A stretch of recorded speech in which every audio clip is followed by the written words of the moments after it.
नमस्कार प्रमाणिकर, आपलं शिंदे प्रॉपर्टी डीलर्समध्ये मनपूर्वक स्वागत. काल मला एका व्यक्तीचा मेसेज आला होता, सर माझ्याकडे 25 ते 30 लाख रुपयाचं गोल्ड आहे, ते विक्री करून मला प्लॉटमध्ये इन्व्हेस्ट करायचे, तर कसं करावं?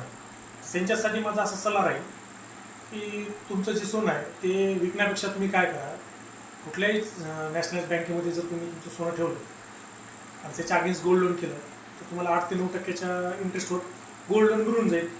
आणि त्या गोल्ड लोनमधून जी येणारी अमाऊंट आहे ती जर तुम्ही एखाद्या प्रॉपर्टीमध्ये प्लॉटमध्ये इन्व्हेस्ट केली तर ती जास्त फायदेशीर राहील.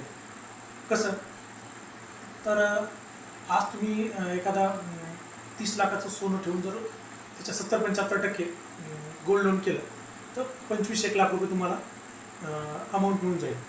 त्या अमाऊंटचा एखादा जर प्लॉट घेतला आणि पुढील 4 वर्ष जर तो होल्ड केला तर पुढील 4 वर्षामध्ये मागच्या डेटानुसार प्लॉटची किंमत ही दुप्पट होती 4 वर्षामध्ये.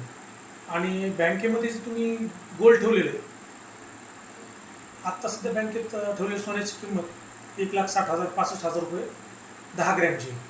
तर पुढील 4 वर्षामध्ये त्या सोन्याची किंमत पण जवळपास 2.5 लाखापर्यंत जाईल प्लस मायनस.